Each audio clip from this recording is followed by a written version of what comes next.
investigate the fact that there are two types of communication. Generally speaking, in the world, what we're taught to do is a thing that I like to call projection communication. And that is, we take the output of our minds, what's going on between our ears, and we talk as though what's going on between our ears is actually what's happening out there, as opposed to using language that recognizes that what's going on between our ears is unique to us.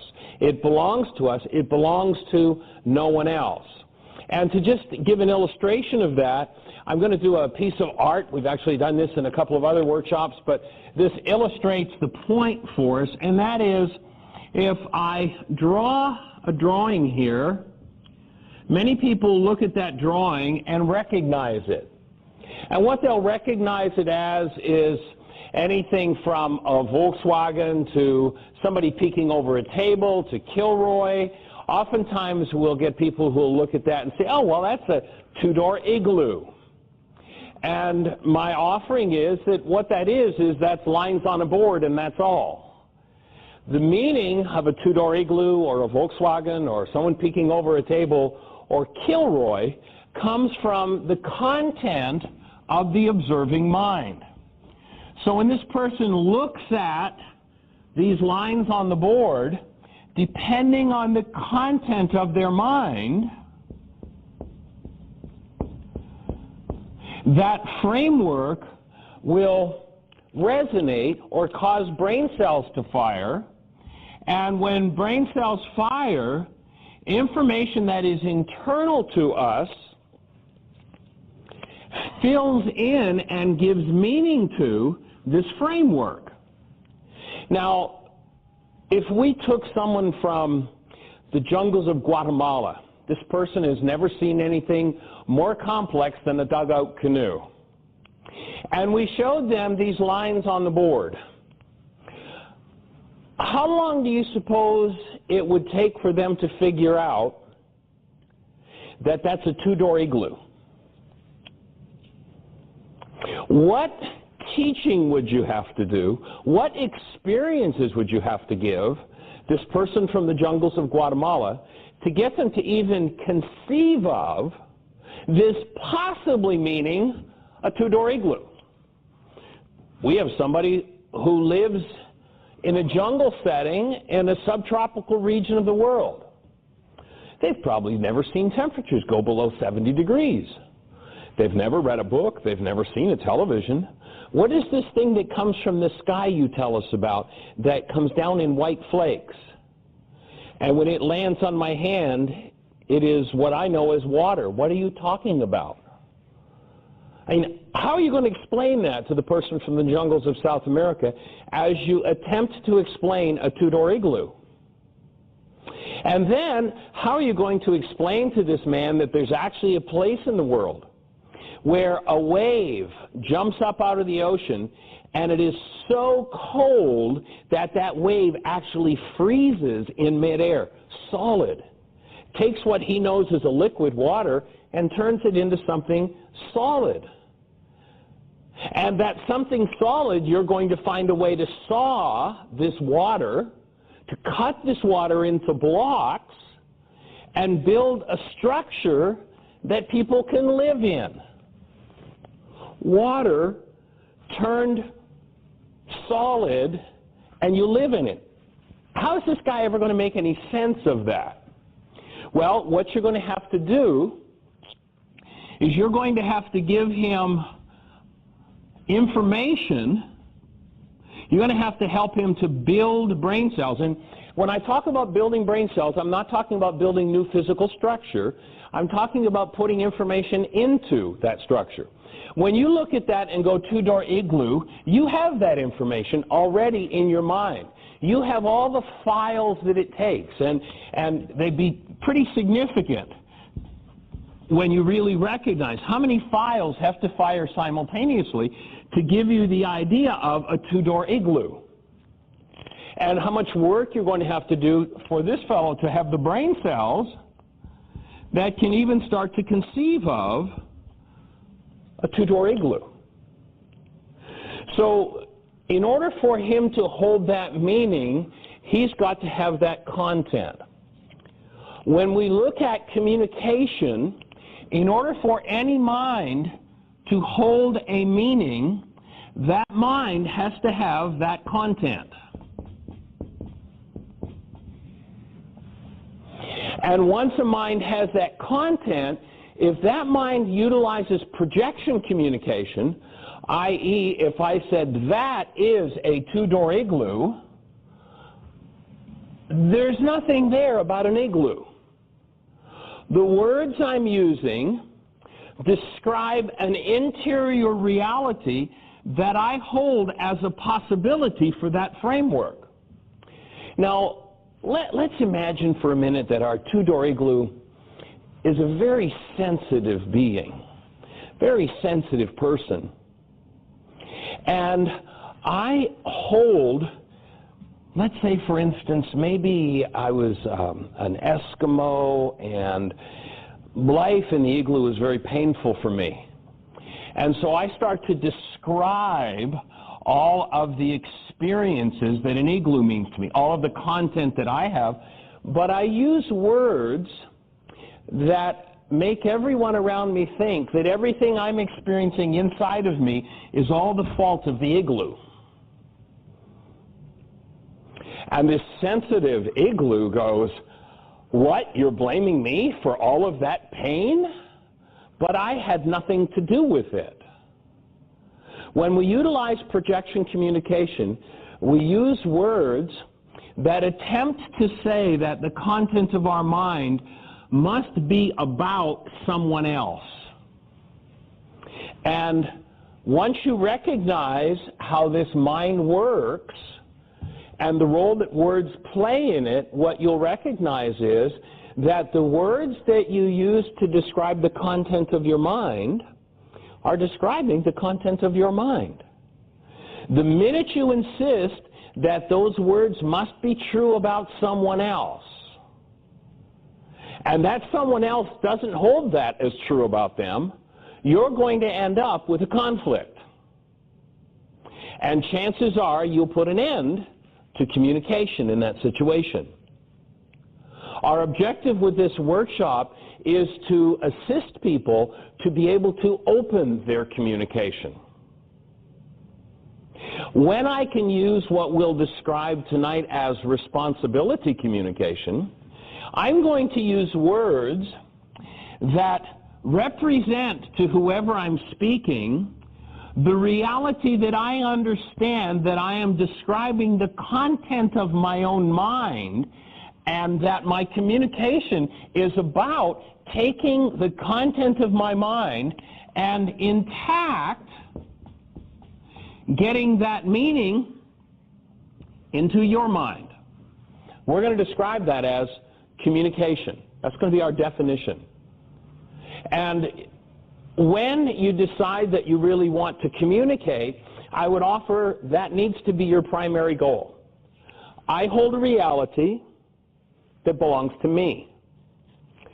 I am attempting to get the reality that belongs to me intact into your mind. If I can do that, I have communicated successfully. If I use words that tell you that the content of my mind is accurate about you, then I'm not likely to be able to communicate. I'm not likely to be able to get the content of my mind accurately into your mind, because I'm going to run into some interference. We're going to offer a definition tonight of a word. And the definition we're going to offer is that a word is a tool of communication. Does that sound like a reasonable definition, everyone here tonight? That a word is a tool of communication? Hello? Yeah, I need to hear you.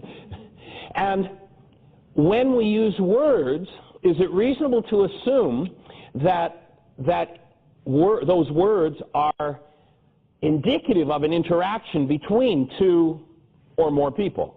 In this case, I'm one and you as a group are the other. So my using words is an indication of an interaction between us. Reasonable? Okay. So now, what I'm going to ask you to do is to notice that right now in your head, there are words running. And you're not communicating those words with anyone. If words are tools of communication, indicative of an interaction between two, who's in there with you? Who's talking to who? What is it that gives meaning to everything that your mind sees? And particularly if you're in some sort of emotional upset, also informs you that your upset is the responsibility of the person you're attempting to communicate with.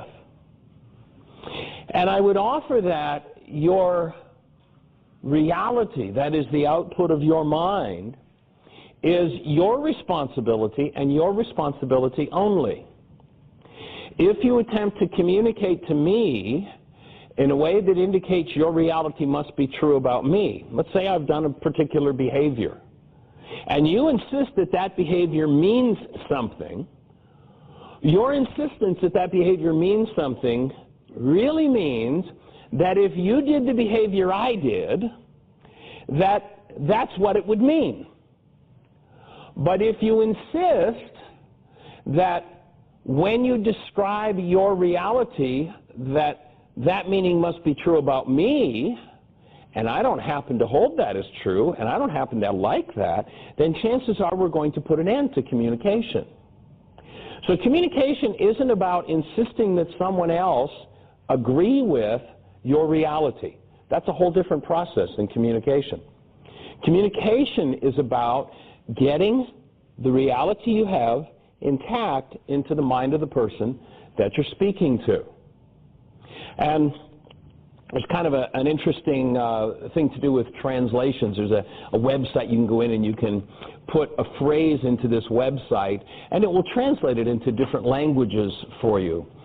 And oftentimes, you hear people who speak different languages, and let's say you're talking with someone who speaks Italian, and there's someone else who speaks Italian with them, and they're trying to communicate something with you, and they turn to their friend who's also Italian and says, well, how do you say that in English? And their friend says, you can't say that in English. There's certain ideas that just aren't translatable because words describe content of mind, and content of mind is unique and individual and cultural. Certain cultures don't have the same experiences that others have. And so their ideas are not translatable. So the name of my main workshop is Why Is This Happening to Me Again? And so we put Why Is This Happening to Me Again into a translation program that comes up with translations from several different languages. So here's Why Is This Happening to Me Again when it translates into French. Why this occur is with me still. And then if we take that and translate it back into English, and then we put that translation into German, then what it will come out in German is, why step this still is with me up. And then if we put that into Italian, what comes back from an Italian translation is, why ago a step this anchor is with me in on. You can see things are getting a little more complicated. Let's take that and put it into a translator and put it back into English. And in English, what it comes back as, why has a stage this shoring is with me inside on. Interesting little change from why is this happening to me again. But it's kind of an indicator of what happens when you go through the brain cells of different people. We've all, played that parlor game where we whisper a phrase to someone and it goes around the room and see if you recognize it when it comes out of the other side of the room, and often it's not recognizable. And the reason is not because people don't remember the phrase. The reason is because the phrase is a string of words that resonates content. And that content that fires then is communicated with a string of words that accurately represent for the person who was listening the first time around. It brings words forward that describe the content that came forward, and so the ideas have changed. By the time you get that through 20 different minds, 20 different translations, because the truth is, none of us speak the same language. Oh, we call it English. Winston Churchill said we have the privilege of being separated by a common language. Because when I speak a word, I naturally expect that the word means the same for you as it does for me. And when you understand how the human mind works, that's simply not the truth. It just doesn't work that way. In fact, words are so powerful at directing human perception that if you go back 2,000 years ago in the Aramaic language, we hear a phrase when it's translated through the Greek that goes something like this: the eye is the lamp of the soul. If the light for you is darkness, how deep will your darkness become? Have you ever read that phrase out of the Greek scriptures and gone, huh? What does that mean? If we go to the Aramaic, here's what that phrase says. There's some interesting Harvard research that was done that says that in a time frame where 10,000 brain cells fire, that is, there are 10,000 measurable units of electrical activity, that the max amount of information that shows up in the conscious mind is 9 bits of data. It's estimated in that same time frame that there are approximately 20 trillion bits of data potentially available. So our mind uses a tiny fragment of what's going on in the world and takes a tiny fragment of what goes on in the mind to build its reality. And what was said in the Aramaic 2,000 years ago was the perceptual output of your mind, your reality, is the light or the guide for your journey through the 20 trillion bit world. It is the light for your earthly life. In Aramaic, darkness was hostility or fear. And so that next sentence says, if the light, that is, the thing that guides you, is darkness. In one of our earlier workshops, we made a couple of inquiries of people. We asked folks how many had ever held a newborn child. And we asked each person who had held a newborn child to give us a descriptor that described the essence of that newborn. And we put a list on the board, and the list that we came up with was that the newborn was awesome, was love, was purity, peace, sweetness, inner sense, joy, wonder, and angelic. And we noticed that every word that described the newborn was some variation on the theme of love. And we offered the thought that love, the words that describe the newborn, are the words that describe our essential nature. And that our essential nature, our being, is love. That in Aramaic is light. If the light for you is darkness, and then we ask people, how many have ever done something you regret? Anybody ever do something you regret? And then think back to a time when you did something you regretted and look at what you were feeling as you did that. And we created another list. It's interesting to note, never in all the thousands of people that I've asked these two questions of, has anything from this side of the list ever turned up over here when we asked people when they did something they regretted. Regret always involved some form of hostility and fear. In Aramaic, that's darkness. And so what Yeshua was saying 2,000 years ago is there is a way to keep your intelligence turned on, and there is a definable way to turn it off. If hostility or fear, if that for you is the light, then how deep will your darkness become? What kind of things will you do to destroy yourself if the activity of hostility or fear is in your mind when you do a behavior? So this perceptual mind, and I like to use an example of, how many here have ever been to Mammoth Cave? Anybody ever been to Mammoth Cave? It is absolutely mammoth. I mean, it's unbelievable the size of this cave. Imagine that we put you in Mammoth Cave and we give you a pen light. Now, in Mammoth Cave with a pen light, you can see one little tiny fragment of the cave at a time. I mean, it's just so huge, it's unfathomable. And that pen light can only show you the tiniest bit of it at a time. That's kind of like the human 9-bit mind looking in a 20 trillion bit world. Now let's imagine that we told you that we have a clear plastic bag and we put $1 million worth of diamonds in the bag somewhere out in plain sight on the wall of the cave, and if you can get the diamonds and get out of the cave alive, they're yours. What would be the most important skill you could have? Wouldn't it be the ability to point the light in the right place at the right time for what you need to do next in the cave to get to the diamonds and get out with them? Let's imagine that you use the light and you look and you look and you carefully search the wall of the cave, and finally you see that glitter of the diamonds. You go, I've got them. There they are. And in order not to lose them, of course, you keep the light shining on the diamonds and you go charging off toward the diamonds. And you don't use the light to show you the 30-foot pit in front of you. You've got a serious problem, right? Well, that's exactly the same if you allow either hostility or fear to enter into your mind. If so, your lights are out.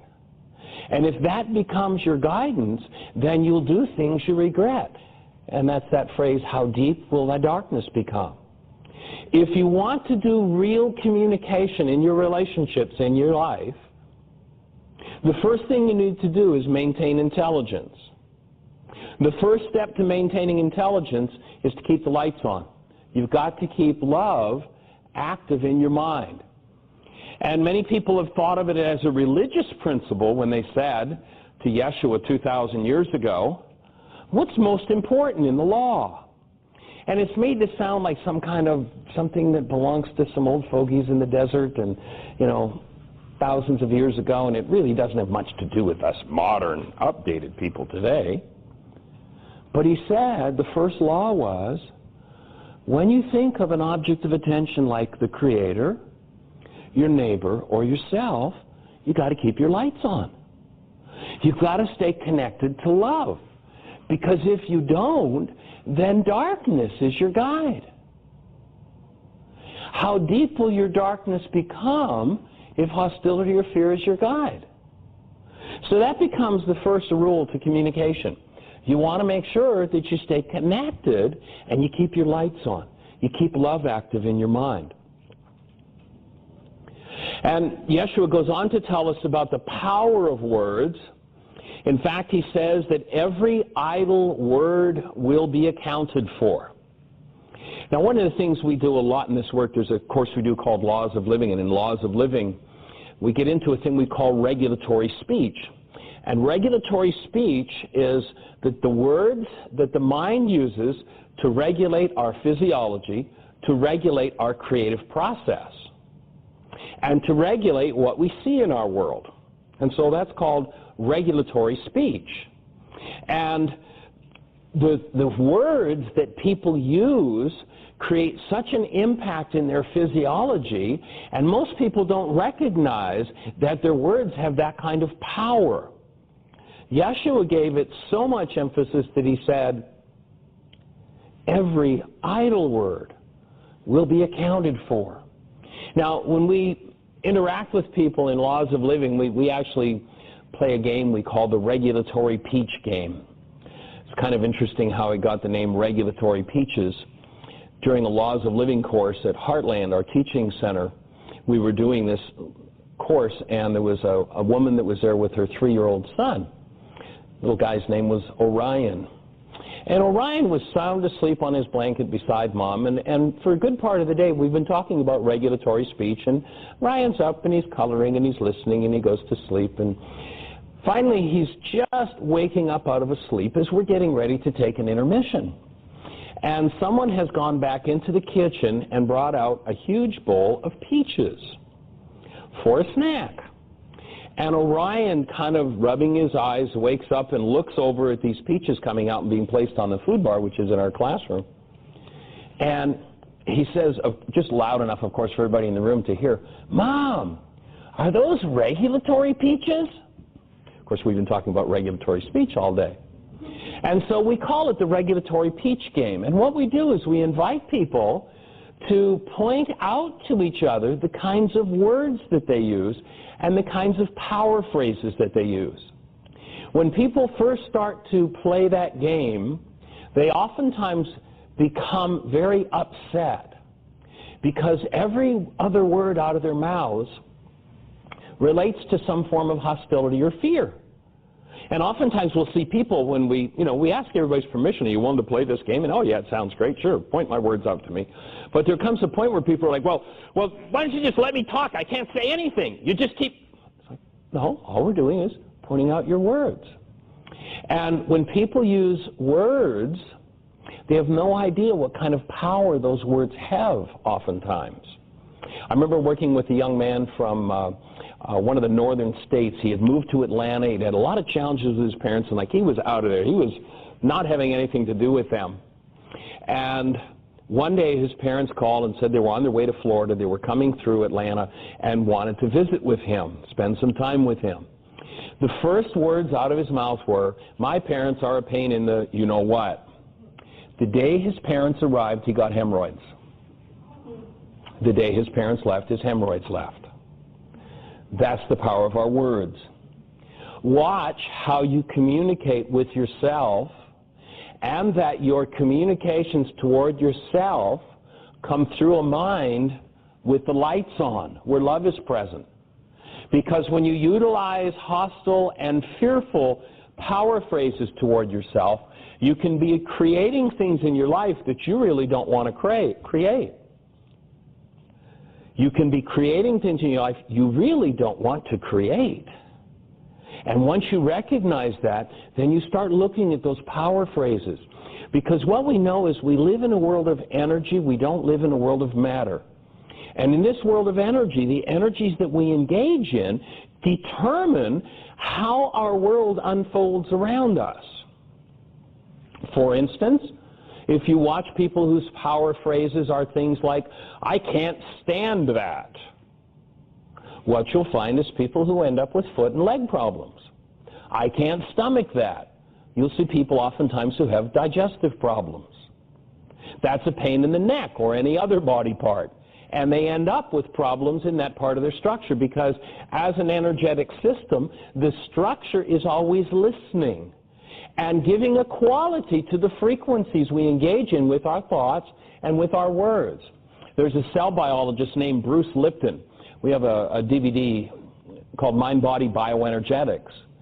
And that DVD is a 1-hour television interview with myself and a 1-hour television interview with this fellow named Bruce Lipton. He's a cell biologist, and what Bruce is showing is that when you think a thought, and of course that's represented by a word, when you think a thought, that thought literally turns into a molecule in your structure. It solidifies as an energetic device we call a molecule or a neuropeptide. That neuropeptide circulates around in your structure until it finds a cell that has a receptor site that matches. It locks onto that receptor site, and then the cell replicates the thought chemically. The neuropeptide is replicated, and you get to live with the chemistry of your thoughts. There's an interesting video on YouTube. I just got an email about it, and I'm not sure where to find it, except that the first letters on it are EFT if you want to look it up. It just was put on there in the last day or two. And what it shows is live blood analysis when someone is in a normal, healthy, happy state, and how the blood cells move and how they look. And then, in this experiment, what they did is they had the experimenter and someone who had no idea what was going on. They showed the blood of both of those people, the live blood of both of those people. And then they sent the fellow who is the participant out of the room, and the experimenter sends hate to this fellow. And then they bring him back in the room immediately, and they do more live blood analysis on both of those people. The blood of the person sending the hate was a disastrous mess. When you look at the way blood is supposed to look under live cell analysis, it was just, I mean, it was so graphic, you could see the difference in it. by the person sending the hate. To hate another is like taking a poison and hoping someone else will die. And then, looking at the blood of the person it was sent to, his blood had also deteriorated. Not, I don't think, because that person was sent hate, but because we are resonant beings. If we have hate in us, then the energy of someone else's hate has a place to land. There's resonance there, and landing in us, it can produce a result in us. And so our words become a real energetic key to how vital and alive our energy system is. And we want to look at that and be responsible for that. One person said that tears are words that the heart cannot express. I would offer that a lack of communication is the cause of death. Well, Michael, come on now, isn't that a little extreme?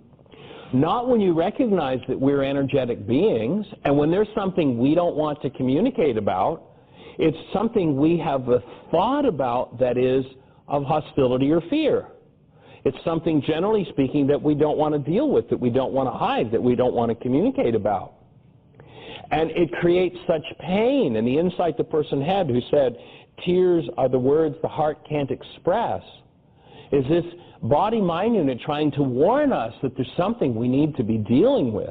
And when we refuse to communicate and deal with something, we lock that energy inside of us, and it produces disastrous results. When we can open and communicate, then we can bring that energy out and expose it to the light. And being exposed to the light, we create a change in that energy.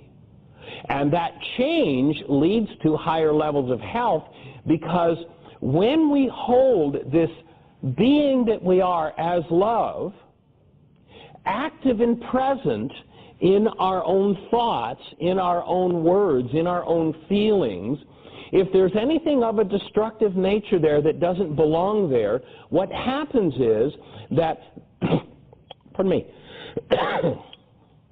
what happens when we hold that destructive energy in the presence of love is that destructive energy starts to deteriorate. It starts to come undone. And so the idea of being able to communicate in the presence of love allows us to open the space in ourselves to bring everything forward, every neuropeptide forward that never belonged in human physiology in the first place. And by exposure to love, it starts to dissolve. It starts to disintegrate. It starts to come undone. And so we want to really be responsible for the quality of power phrases that we use and create a safe space in our lives where we can communicate about absolutely everything that we hold to be true in our lives. When we do that, we can start to bring change to the parts of us that we would rather function differently. And we will create much different results in our lives. You know, 2,000 years ago, they were talking about this topic with Yeshua, and they asked him, well, how do you tell where somebody's really at? And when you go to the Aramaic in the teachings of Yeshua, what you find is some of the most genius teachings possible on how to live a human life to the fullest. And so much of it gets lost in translation through languages and through minds that are filled with hostility and fear that it's almost not recognizable for what it is. But when they asked him, how do you tell where somebody's at? He said, you look at their fruit. You look at the results they produce. Your results are always a direct correlation to what you hold in you and to the words that you speak. And your words themselves are part of your fruit. When you start observing your own regulatory speech, if you find it taking you to a place you'd rather not go, that's when you want to be very aware and start to change that speech. Because when you can change that speech, you can change where your mind is taking you. You can start to function in a totally and completely different way and produce different results. Let me share an example of responsibility communication with you. The difference between projection communication, using words to describe the content of my mind as though it's outside of me, and responsibility communication. And this is a letter written by a woman who came to one of our intensives at Heartland a few years back, and I have her permission to share it. It's not, let anything out of the bag. And she was dealing with the issues of a lack of money. Finances were her challenge. She was a dental consultant, and there was a man who was a world-renowned consultant, kind of in a similar field to hers, who was doing a seminar up in her region of the country. And she registered for and paid a pretty good dollar to go to this seminar. And here's her letter to the person who ran the seminar. Dear Dr. Such and Such, since our brief encounter at the Marriott Hotel in Cambridge last Friday, I've found I have an issue in me that I'd like your assistance in dealing with. On that day, you walked over to me, asked me what I did, told me I wasn't welcome, and asked me to leave. I felt a lot of resentment, indignation, and invalidation. I felt I was not heard, and I was placed in a no-choice situation. I thought, this man thinks I've misrepresented myself so that I can come and pirate his material. What I wanted then and now is to get rid of my resentment and feelings of invalidation and be able to communicate clearly, honestly, and openly with you, and I'd like your support in doing this. What I'd like to share with you is, even as all of this was going on Friday, there was a part of me saying, there's more here than meets the eye. Stay conscious and learn the lesson. I know my reality is this. I've shifted almost 180 degrees in my approach. And after what happened Friday, I realized I still hadn't come quite far enough. Thanks to you, that's totally clear to me now. It turns out you served as a catalyst for me to make some changes in how I serve my clients. I've enclosed some tapes from Dr. Michael Ryce that I thought you might enjoy. I honestly think what he has to say has the potential to heal the planet. His series is entitled, Why Is This Happening to Me Again? And it's about forgiveness. I hope you listen and feed back to me what you think. I have several clients working with his tools, and we're finding them very powerful. Again, I'd like to acknowledge you for being my teacher and helping me surface an issue and heal it. I look forward to hearing from you and or perhaps meeting once again under more favorable circumstances. Peace and blessings. Joy. So she's paid big dollars and gets kicked out without a refund from this seminar. She writes this letter. A couple of days later, she hears from this fellow who has an office in Utah. He calls her and says, this is the most powerful piece of business communication I've seen in all my years in business. And I would like to meet with you and discuss it further. He was doing a seminar sometime in the next couple of weeks in New York, and where this particular weekend he kicks her out of his seminar, though he's being paid to have her there. He, on his own nickel, flies in to see her. They meet. He invites her to come out and consult with him with his staff on communication. And this letter just follows step by step our responsibility communication process. He ends up offering her a job. And the job that he offers her is going to pay her more money than she's ever thought about making. And her money problem is solved. Although she decides it's not appropriate for her to take that job, turns it down. And a couple of months later, there was another person who was doing a similar consulting seminar. She went to it, paid the registration fee, and the first night of the workshop, the fellow who's up on stage doing the seminar points to her, asks who she is, and says, I want to meet with you.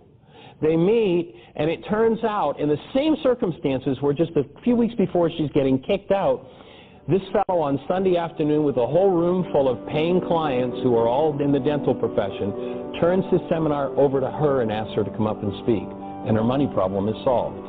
Responsibility communication opens up the places in us that we don't want to open up to.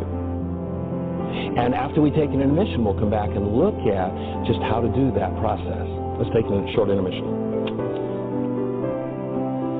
So when we look at the impact that our words have on our minds and the light or the guide for our lives, it is profound.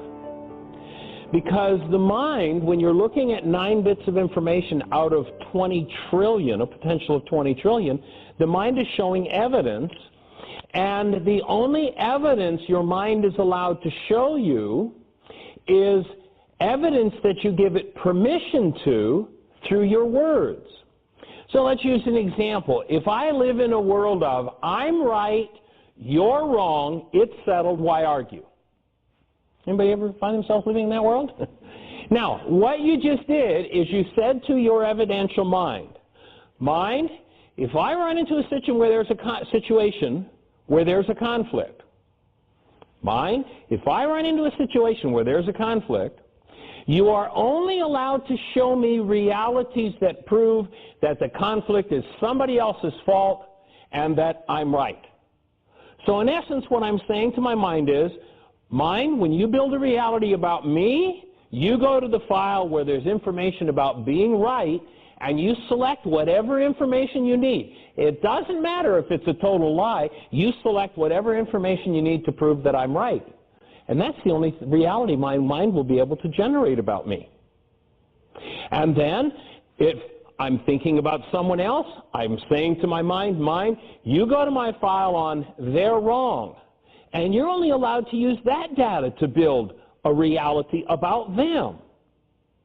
And now I live in a world of a fantasy. This is what has anybody here ever been accused of doing something that you absolutely never did? Of saying something that you never said? Yes. A few of you have. Has that happened to you once? How about putting your hand up if you've ever been accused? I see everybody in the room has their hand up. Okay, now I'm going to count down. Keep your hands up if you want. I'm going to count down, and when we get to your number, I'm going to ask you to drop your hand. It's happened to you once, twice, 3, 4, 5, infinite number of times? For most, it's infinite. Now, are all the people who've said you did something you absolutely didn't do, said something you absolutely didn't say, are they all liars? No, they're not liars. They actually saw you do it. They actually heard the words come out of your mouth, although it never happened. Because if they have a mindset of, I'm right and you're wrong, and there's a conflict where they've made a mistake, their mind can't show them that they've made a mistake. And if what they need is to hear the words come out of your mouth that prove that you're wrong, those brain cells will fire in them, and they'll actually hear you and see you. They'll hear you say the words, they'll see you do the behavior, even though it never happened. That's the nature of the evidential mind. In order to get past that, you'll have to love truth more than you love your own opinion. You have to love truth more than you love being right. You know, we live in a culture where, you know, they tell us that if you're just right, it will deliver so many wonderful things to you. Has anybody here who's gotten really good at proving that you're right noticed that proving that you're right gets you more and more and more alone all the time? It never delivers its promises. All that being right does is it locks your mind into the lie that you always have to be right even when you're in error. And that isn't a way to create warm, wonderful relationships.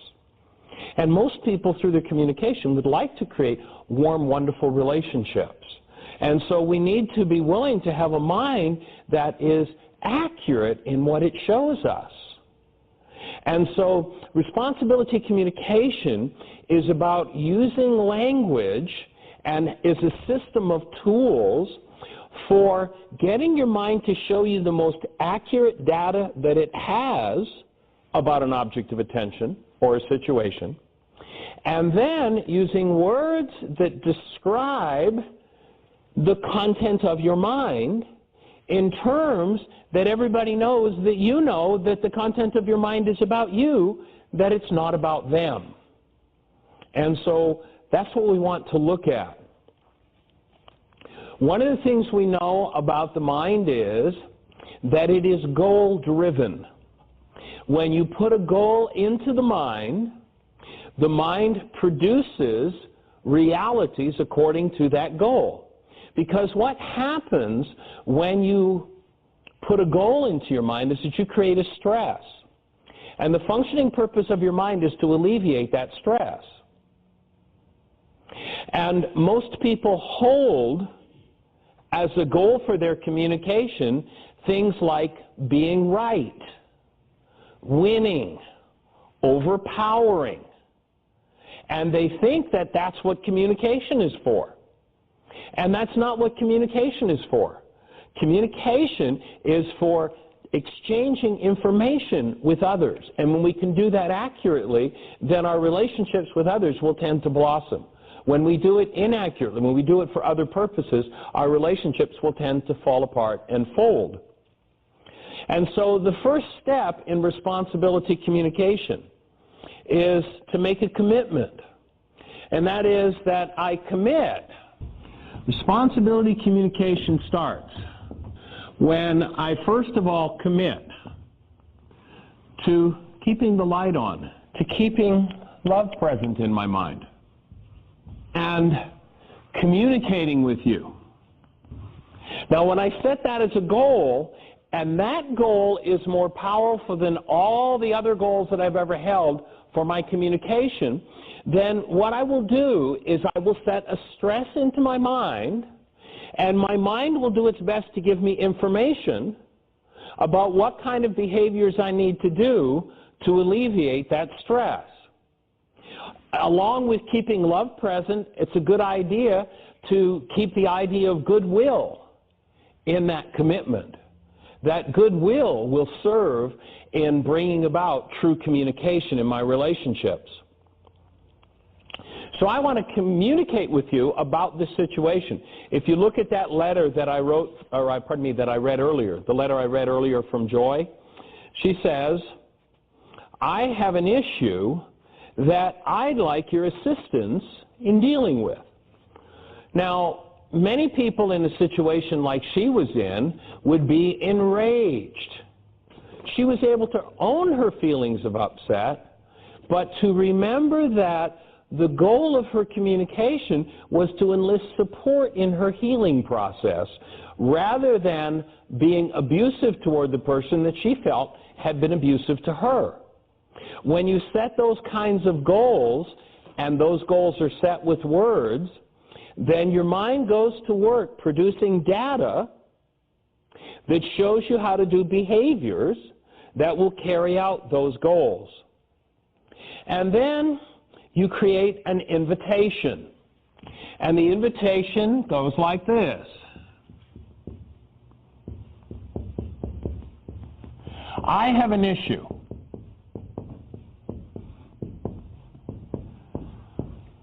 I'd like your help in dealing with.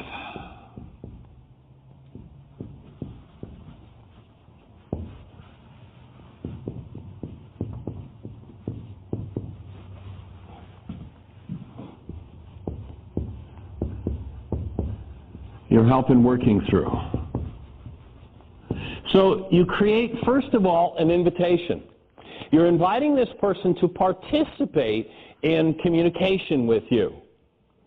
And if you're feeling disconnected, if you're feeling fear, if you're feeling some kind of hostility, this can be a great place to actually make a physical connection with the person that you're communicating with.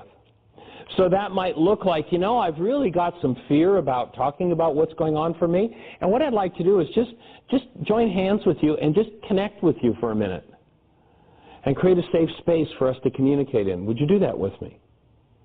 And by simply making that physical connection, you can open a whole different space in relationship and diffuse a lot of old hostility and fear.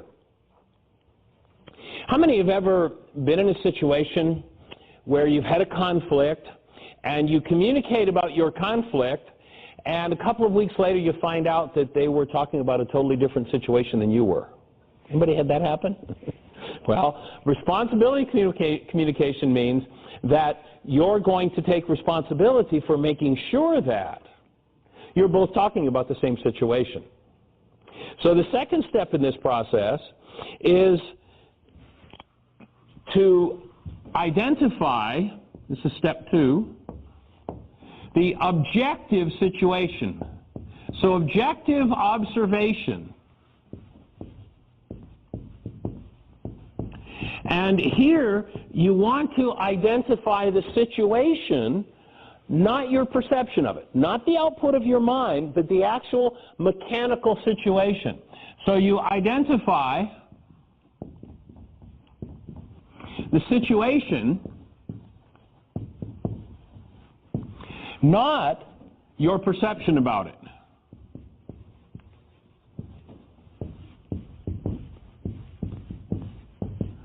It's an important distinction, because here you're just making sure that everybody's talking about the same mechanical situation.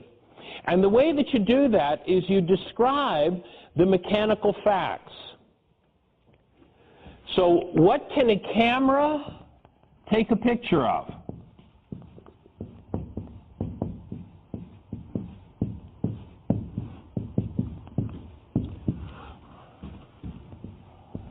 And what can a tape recorder record?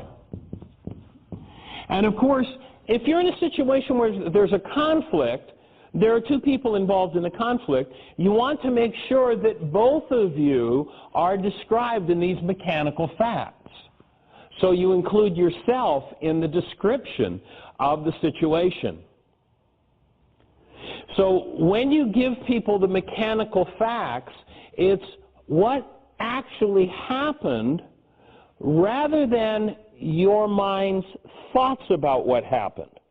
There's a place in this process, it's the next step, for your thoughts about it, but at this point it's just for the sake of identification. You're identifying the situation that you're dealing with here. And so let's use an example using this step. Let's take an example. And I'm going to set up a scenario. Let's imagine that you're sitting at home quietly reading a book. You've worked today, you came home from work, you sat down, you made yourself a cup of tea, and you're reading a book quietly in the front room. I come in the room and I do a behavior. And what I'm going to do, and I'll ask you to communicate loudly enough so I'll be able to hear you, I'm going to ask you to just describe, using step 2, the objective facts, the mechanical facts of the situation. Okay? Did you do that? So I'm not in the scene. You're sitting in the front room, and I want you to describe the situation.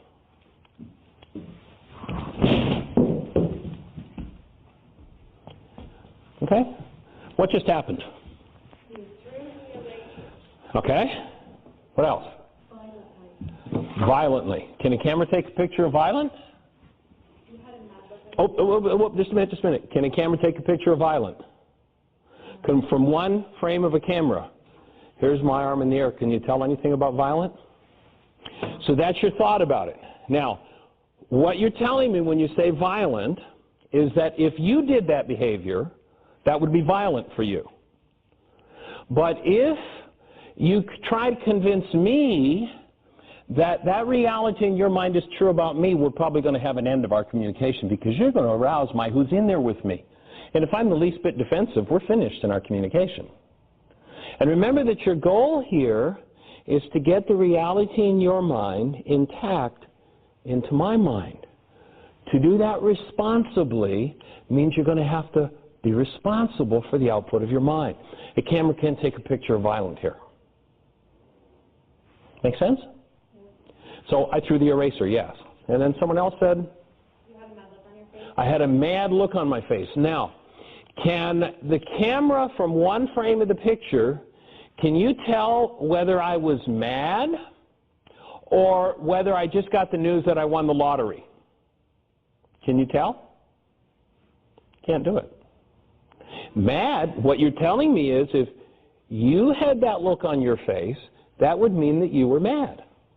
But you know something? The fact that that's what it means for you doesn't necessarily mean that that's what it means for me. And your job, I would offer in communicating, is not to try to convince somebody else that your reality, the output of your mind, is true about them.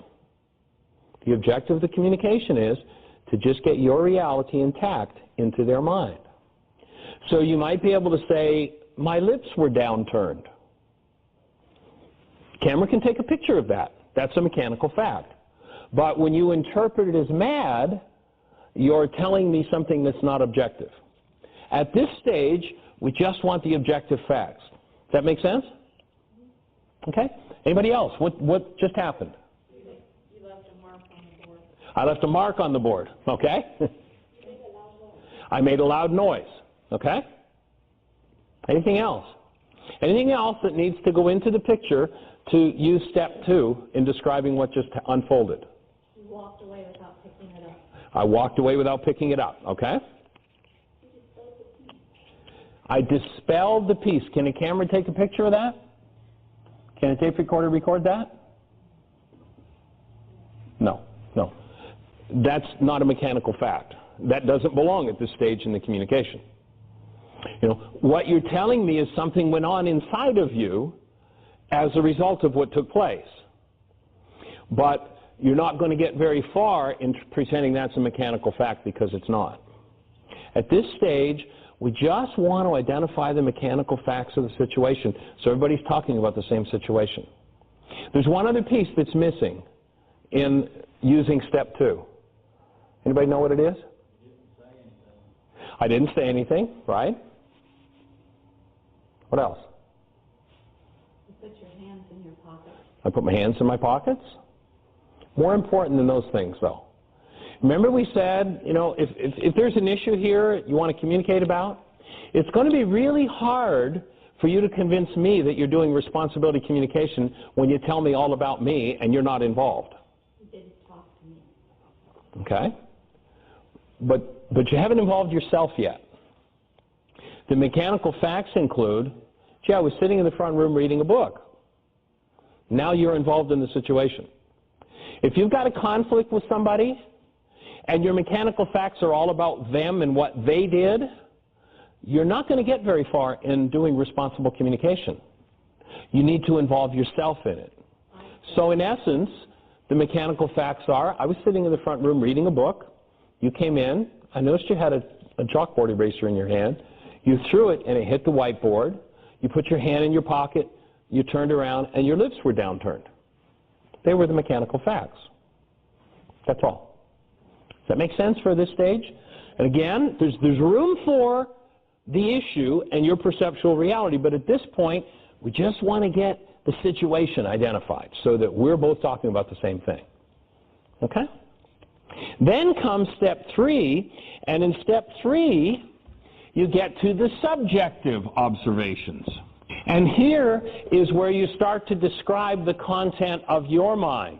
You identify your thoughts and feelings, and you do it with words that reflect your awareness that you are describing your reality. For instance, the one about you shattered the piece. You know, if somebody's the least bit sensitive, they're probably going to feel like, you mean I'm to blame here? And that will tend to shut down communication faster than anything. But if that was your issue, then the description would go something like this. Now, I have an issue that I'd really like to communicate about. I've got a little bit of fear about it. I'd like to connect with you, and I'd like to be able to clean it up. And last night I was sitting in the front room, you know, having a cup of tea and reading a book, and you came in, you had a chalkboard eraser in your hand, you threw it and hit the whiteboard. You left a mark on the board, it fell to the floor, you put your hand in your pocket, you turned around, your lips seemed to be downturned, and I felt like my piece had been shattered. Now what you just did is you took responsibility for the fact that your piece was shattered. Instead of blaming me. Now, if I'm sensitive, I might say, well, I didn't do anything to shatter your piece. What are you talking about? So, no, I'm not saying you shattered my piece. I'm just saying that's what went on inside of me. And I'm willing to own that that's what happened for me. And what I want to do is I want you to understand what was going on for me in that situation.